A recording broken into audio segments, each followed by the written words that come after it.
Welcome to Martha Runs the World, a podcast with a new take on running, fitness, and all things health-oriented. I'm Martha Hughes, your host, and each week I present a new topic that is of interest to all runners.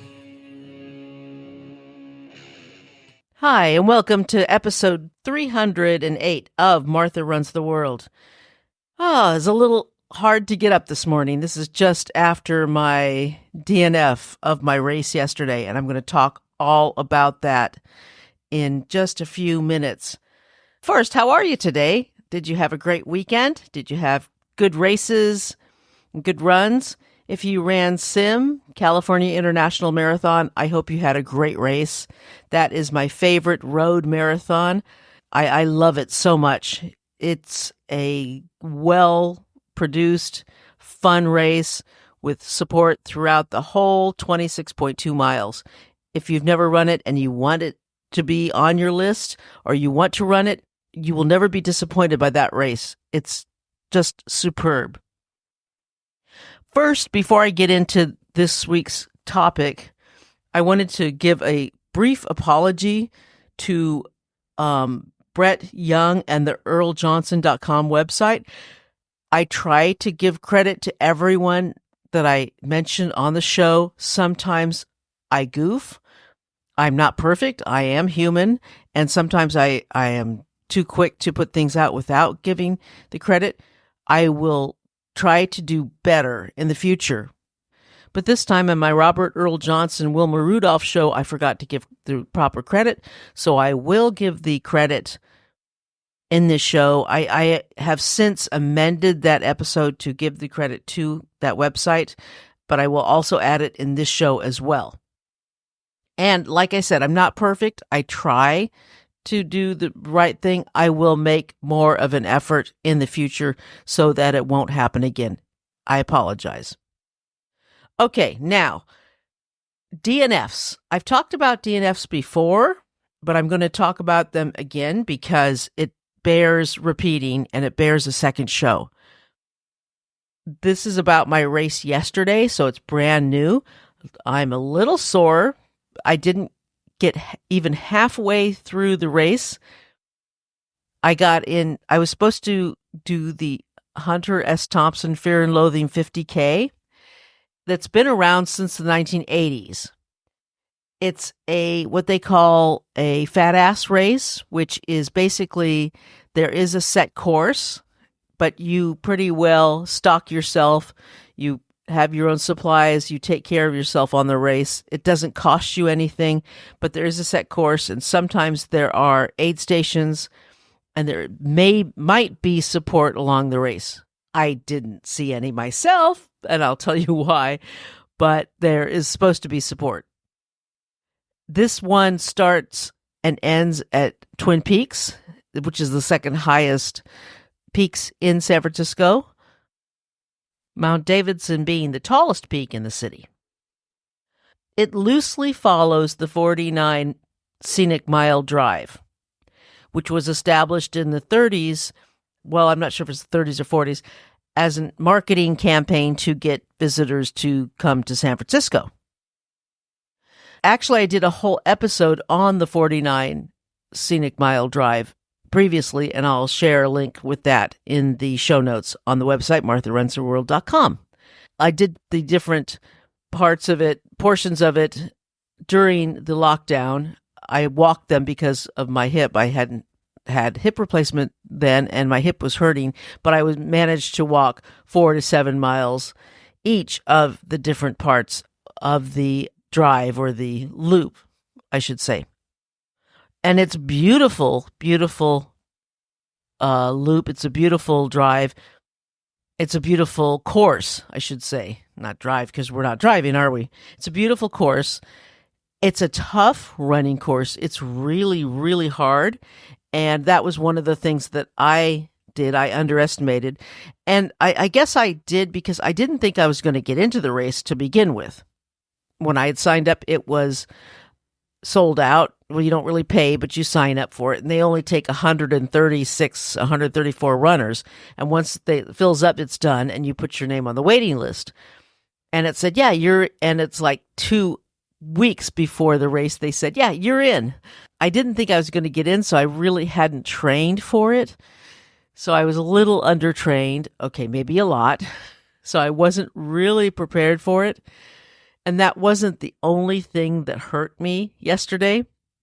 But I will say that there's a few things went wrong. But let me tell you a little bit about the race.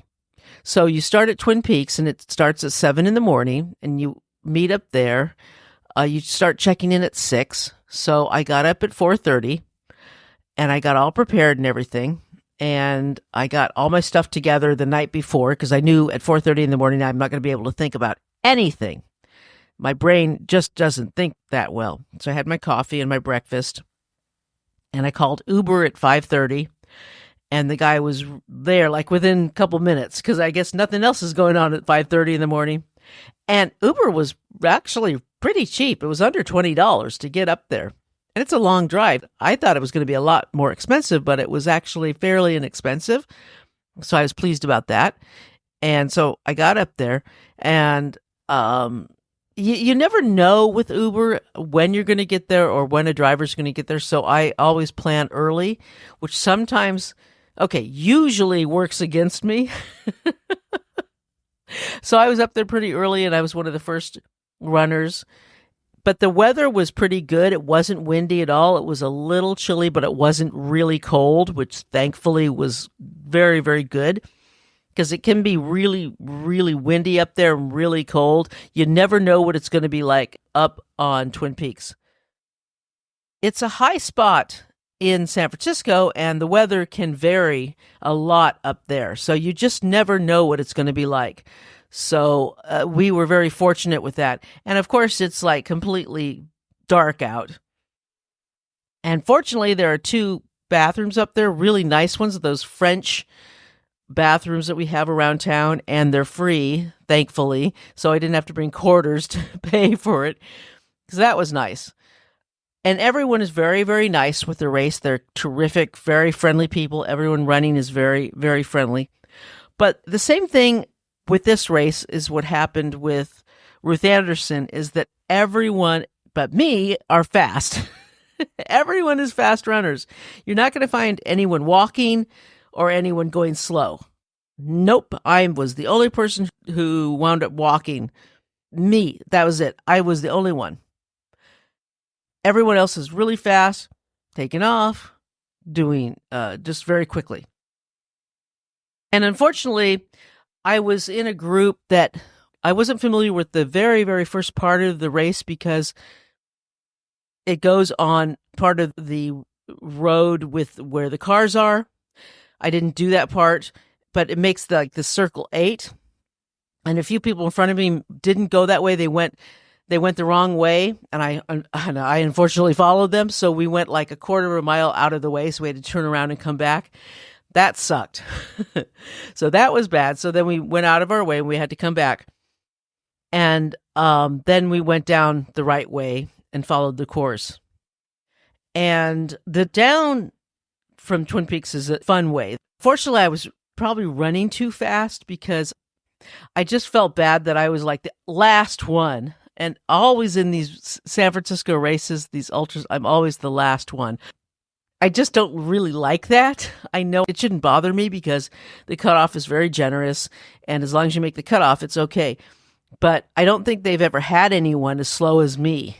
I just don't think they're used to it. They don't understand it. So they don't realize that you have that 12 hours. You better realize that if you have that 12-hour cutoff for 50K, the 50K runners, if you have that, you have to realize that there might be a slow 50K person out there that is going to be slower than the regular runners that you usually have. So be prepared for them, but they weren't. So the first aid station was apparently at Cesar Chavez and 3rd Street. We still call Army Street. It used to be called Army, but they switched it to Cesar Chavez. So Cesar Chavez and 3rd Street. Apparently there was an aid station there, but by the time I was there, it was all broken down and gone. They were all gone. And I told them, I said, I'm slow. The person who was working there, I told her that I'm slow, so wait for me, please. I'm going to be there. Just wait for me. And they didn't. So they were all gone. So I basically figured that any aid stations that are going to be around are going to be gone by the time I get there. It's just that everyone else is really fast. And I didn't see a single other runner the rest of the race. I was pretty well all by myself, the last person doing anything. And it's very discouraging when you don't see anyone else in the race, any aid stations or anything anywhere, no one anywhere. If you're going to have a cutoff that's long like that for everyone, you should accommodate everyone, in my opinion. But that's me, and I don't know. And besides that, the really big problem I was having stomach issues again. Not as bad as Ruth Anderson. This wasn't really as bad where I would have to sit down a lot. It wasn't that bad. But it was still there. It was still apparent. I ate really well the day before, so that was good. That helped. But it was still there. And I realized that I was really discouraged from the race just because my heart wasn't in it because of the support wasn't there. I mean, I realized it was a fat ass race, so you're on your own, but not seeing anyone at the aid station and realizing that everyone else was so much faster than me and probably like 10 minutes faster than me or longer, or, they were miles down and I was the only person there and my stomach was just not handling anything. I just decided at 12 and a half miles just to forget it and go home. And I was really close to my home at that point. So I was like 3 blocks away. So I said, oh, to heck with it. I'm going home. So I went home. I felt bad. I always feel bad. I've only had one other DNF. I actually felt worse about that one. That was at the Big Basin 50K. That was supposed to be my first 50K in 2018, but I had so many problems at that race. The problems just multiplied and kept going. Let's see, what were the problems that day? Oh my gosh, everything worked against me at that race. If it had been perfect and I didn't have those problems, I probably would have done okay and I probably would have made it. But those problems were they just multiplied. First off, I was at the back of the pack, of course. It was in October. So in October in that area, the ground yellow jackets, the hornets, get really, really cranky because they're ready to hibernate. So they're looking for protein. But the pounding on the ground, by the time me and the rest of the back of the pack got up to this hive or this nest on the ground, they were just ready to attack. And they started to attack us. So we had to run up this cliff and climb up this cliff to get away from them. And then we had to climb down. So that took about 20 minutes. So, okay, that's 20 minutes gone. And then what was the other thing? Then my stomach, I had stomach problems because I was still using Tailwind at the time, and Tailwind just did nasty things to my stomach. I couldn't do Tailwind at all, so I had to dump Tailwind, and I couldn't do it, but I didn't realize that that's what was causing the problems. Tailwind did nasty stuff to me, and also didn't realize that my feet had grown, and when you get older, this is the weird thing. You get older, you start to shrink, except your feet. Your feet grow. And I don't know why, but your feet do grow. My feet grew a half size and I didn't realize that. So the shoes I were wearing were half size too small. So my toes started to hurt. My toenails started to hurt really bad and I couldn't run. It hurt to walk. But halfway through, I would say I had about 10 miles left. At 20-mile mark, it just hurt to walk, but I had to walk 10 more miles in these shoes where my toenails hurt. And yes, I lost both toenails and it hurt so bad. Not as bad as my hips in another race, but all that stuff worked against me and I didn't make the halfway cutoff point. That was such a hard day. And that was the worst DNF. And this was my second DNF. It still hurt, not as bad. But I realized that even if I didn't have stomach issues, I don't know if I would have made it because I underestimated the hills. I underestimated the course. And with 2 weeks notice, I wasn't properly trained. So I don't know if I would have made it. I probably would have made it, but it would have been really, really painful. And I don't know. I forgot Dolores Street. See, it goes down. when it gets out of the Twin Peaks, then it goes down through Mission and it goes Dolores, and it stays on Dolores till you get to Army. And I actually got lost. I took the wrong turn, didn't get lost, but I missed that giant hill in Dolores, and oh God, I felt bad and I felt like going back. But by then I was on Cesar Chavez and I had to keep going. I felt bad about that, but I said, okay, fine. I got lost not lost, but I took wrong turns a couple other times, so I made up for it. Oh my gosh. But I ran into this other runner, and she was having some real bad direction problems because she was following the course on her phone. I didn't. I followed the directions on printed paper, and that seemed to work better most of the time, except the times I got lost, which really didn't help my time at all. But I was okay. It was like, all right, fine. So I got to Market Street, and I said, I still have to go all the way to Japantown and then back to the Financial, and then up California, and then back down, and then back up Coy Tower, and then I still have to, I don't know if I could do that or not. It was just the hardest thing in the world just to say, no, I'm done. And I hate saying, no, I'm done. I really hate it. I don't like being undertrained. I don't like being as slow as I am, and with everyone else really fast. To me, they seem really fast, and they'll probably tell you, no, I'm slow. Well, not to me. To me, you seem very fast. I'm very slow. And I really want to do better in my next races. So I'm going to focus on those, which only have 2 races planned so far. There are 4 races I want to do in 2025. I will talk about that in a couple of weeks. I'll talk about that. Next week, I'm going to talk about what happened in 2024 with me and in running. That will all be covered next week. It's going to be a much longer show than this one. This is a little bit short, this show. But next week I will cover that, and the week after I'll cover what's coming up in 2025. And both of those shows will be longer than this one. I believe they will anyway. But I don't like being as unprepared as I was yesterday, but I really thought that I could do better. I really thought that it would be a better day. Don't get me wrong. I enjoyed most of it, and I didn't think that me being out there just as the last one would bother me as much. But I tell you, there's a big difference between being the very last one out on a road race than it is on a loop or a trail. On a trail, I don't care if I'm the last one, because all I see is nature, and I get myself in the mood that, hey, I'm not even in a race. I just keep track of the time, make sure the ribbons are out, and I just do my thing. And on a loop, you kind of don't care. You just do your own thing, and you see people, and nobody really knows what everyone else is doing, so that's fine. But in a street race, it's really different. It's a different thing, and I didn't like that feeling. It was like, oh, this isn't so much fun anymore.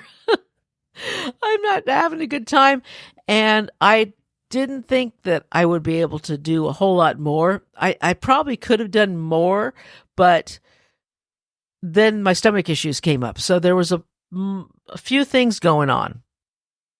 So I decided that the best thing to do was for me to pull out. And with my stomach issues, I have to face the fact that I really need to change my diet entirely.